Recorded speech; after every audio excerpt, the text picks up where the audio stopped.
Friends, very welcome to on my YouTube channel. Today's we are discussing about the what is the time और tense. हमने पिछली class में आपको, जैसे कल डेमो वाली क्लास थी, तो हमने आपको बताया था कि टाइम और टेंस को आप कैसे पढ़ें जिससे आपको बहुत हेल्पफुल होगा। हम उसी टॉपिक को आगे स्टार्ट करने जा रहे हैं और आज हमारा पार्ट फर्स्ट है। वो हमारा कल बेसिक और डेमो क्लास था और हम इस वीडियो को स्टार्ट करने जा रहे हैं। Now started the video. तो दोस्तों आपको सबसे पहले ये देखना है कि टाइम और टेंस होता क्या है। आपको सबसे पहले ये समझना है कि टाइम और टेंस आखिर होता क्या, हम ऐसा क्या पढ़ें कि हमें टाइम और टेंस आ जाए। तो दोस्तों आज से हम इस बैच को स्टार्ट करने जा रहे हैं। ये एक बहुत महत्वपूर्ण बैच है जो आपको टाइम और टेंस एनी एग्जामिनेशन में पूछा जाता है और यूज़ में आएगा, और हम इसके आपको इससे रिलेटेड कई क्वेश्चन की प्रैक्टिस भी कराएंगे। तो चलिए दोस्तों हम अपनी वीडियो को स्टार्ट करते हैं। दोस्तों जैसे लिखा हुआ टाइम, तो टाइम क्या हुआ है? Time is a word which is always concern to the meaning of the sentence. Time वो शब्द है जो हमेशा मीनिंग ऑफ द सेंटेंस के ऊपर आधारित होता है, और मतलब हमेशा कहता है टाइम वह शब्द है जो हमेशा कंसर्न करता है मीनिंग ऑफ द सेंटेंस। मतलब टाइम है वह शब्द है जो हमेशा मीनिंग को कहता है कि मीनिंग को पहले आप पढ़िए और उसके हिसाब से आप अंदाज़ा लगाइए कि वह घटना, कि जो भी इवेंट हुआ है, घटना हुआ है, कौन सा समय में घटित हुई है, उसके हिसाब से आप तय कीजिए और उसके हिसाब से आप लिखिए कि टाइम कौन सा है। और टेंस क्या होता है दोस्तों? Tense is a word which is always concern to the form of the word. Tense वह शब्द है जो हमेशा फॉर्म ऑफ द वर्ब के ऊपर कंसर्न करता है कि फॉर्म ऑफ द वर्ब कैसे है। मतलब इसका मतलब है कि टेंस वह शब्द है जो हमेशा किसके ऊपर कंसर्न करता है? वर्ब की फॉर्म के ऊपर कंसर्न, मतलब वर्ब की आधारित, मतलब वर्ब की फॉर्म के ऊपर आधारित होता है। क्यों होता है वर्ब के फॉर्म के ऊपर आधारित? क्योंकि टेंस के 90% क्वेश्चन जो होते हैं वो किस पे डिपेंड होता है? वर्ब के। और वर्ब के 90% क्वेश्चन टेंस पे डिपेंड होता है। इसीलिए ऐसा होता है कि टेंस इज इक्वल टू हम वर्ब भी कर सकते हैं। जैसे लिखा हुआ है tense is a word which is always concern to the form of the verb. Form of the verb के ऊपर आधारित होता है। मैंने आपको रीजन बता दिया क्योंकि इधर लिखा हुआ है 90% क्वेश्चन टेंस पर डिपेंड होता है और टेंस का 90% क्वेश्चन वर्ब पर डिपेंड होता है। तो दोस्तों आप जैसे देख सकते हैं मैंने इधर लिख भी रखा है आपके लिए, और एक एग्जांपल देता हूँ मैं आपको। अब बताइए कि ये कौन सा टेंस है और कौन सा टाइम है। तो आप क्या एग्जांपल है, फॉर एग्जांपल में है टेस्ट मैच कल से स्टार्ट होगा, मतलब तो टेस्ट मैच कल से शुरू होगा। तो आप बताइए कि इसमें टाइम क्या है। तो टाइम जाहिर सी बात है, टाइम 3 प्रकार के होते हैं। आप नोट डाउन कर लीजिएगा, मैंने इसमें नोट डाउन नहीं कर रखा लेकिन आप कर लीजिएगा। Present time, past time and future time. 3 प्रकार के टाइम, मतलब 3 प्रकार के समय होते हैं, लेकिन टेंस मात्र 2 प्रकार का होता है। Present tense, past tense, future नामक कोई टेंस नहीं होता क्योंकि फ्यूचर नामक कोई वर्ब नहीं होता। मैं अभी आपको जस्ट प्रूफ करके दिखाऊंगा और ये भी दिखाऊंगा कि क्यों नहीं होता। तो दोस्तों आप जैसे देख सकते हैं मैंने लिखा था इधर verb is equal to tense होता है। तो दोस्तों हमने एक एग्जांपल लिया था, टेस्ट मैच कल से स्टार्ट होगा। तो जो टेस्ट मैच है उसमें टाइम क्या है? हमारा फ्यूचर टाइम है। और जो टेंस होता है हमारे पास मात्र 2 ही बचे, present tense and past tense. तो मजबूरन हमें प्रेजेंट टेंस लगाना पड़ेगा। और मैं अब आपको बताने जा रहा हूँ कि फ्यूचर नामक कोई टेंस क्यों नहीं होता।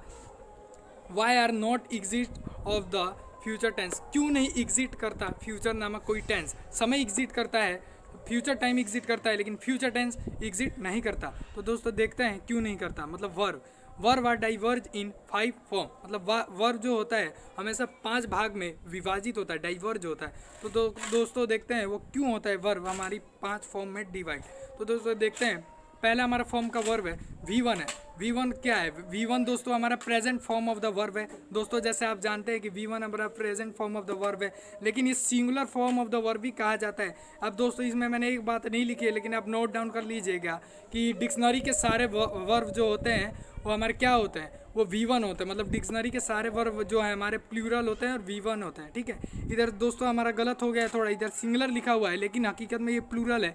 आप इस वाले लाइन को सही कर लीजिएगा, इधर आएगा plural form of the verb. वो थोड़ा मिस्टेक हो गया है, आप इसे नोट डाउन में सही कर लीजिएगा। इधर plural form of the verb आएगा, V1 हमेशा plural form of the verb होता है। ये अपने दिमाग में फिट कर लीजिए क्योंकि ये इंपॉर्टेंट है और एग्जामिनेशन में कितने बारी भी पूछा जाता है। तो दोस्तों अब चलते हैं आगे। ये first form of the verb है दोस्तों जैसे आप जानते हैं ये first form of the verb है। V1 क्योंकि फर्स्ट है इसीलिए first form of the verb है, जाहिर सी बात है। तो दोस्तों देखते हैं V2 क्या है। V2 है जो हमारा वो past form of the verb है, मतलब बीत चुका है, वो पास्ट फॉर्म है। ठीक है दोस्तों, आप जानते ही होंगे ये past form of the verb है और ना ही सिंगुलर है ना ही प्लूरल है। No singular and no plural. और V3 है हमारा perfect form of the verb है। ये क्या है? ना ही सिंगुलर है ना ही प्लूरल, ये भी ना ही सिंगुलर है ना ही प्लूरल। V4 क्या है दोस्तों? V4 हमारा है कॉन्टीन्यूअस ऑफ द फॉर्म। मतलब ING form of the verb, और ना ही सिंगुलर।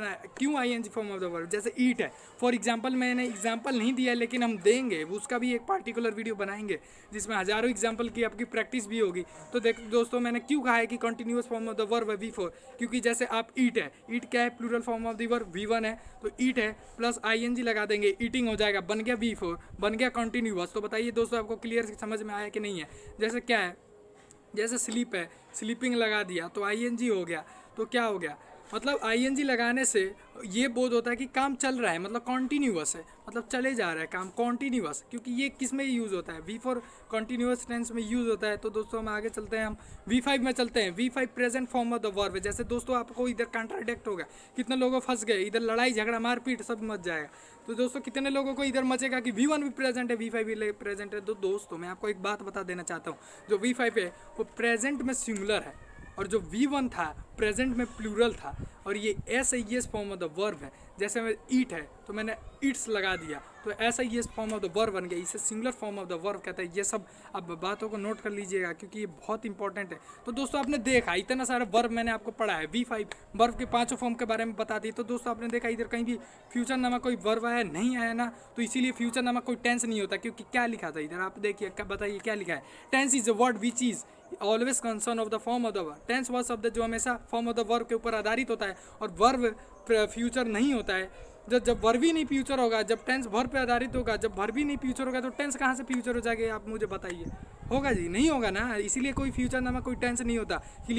Clear two point. अगर आपको और भी चाहिए, अगर आपको फिर भी पूछना है कि क्यों नहीं होता, तो आप बताइए, हम और भी बनाएंगे। लेकिन ये इसका एकदम कंपनसेशन थ्योरी के तहत मैंने बताया आपको, जिसके थ्रू आपको आज यह पता चल गया कि फ्यूचर टेंस क्यों नहीं होता। अगर आपको ये वीडियो आई तो लाइक सब्सक्राइब एंड शेयर इसलिए मतलब कीजिएगा।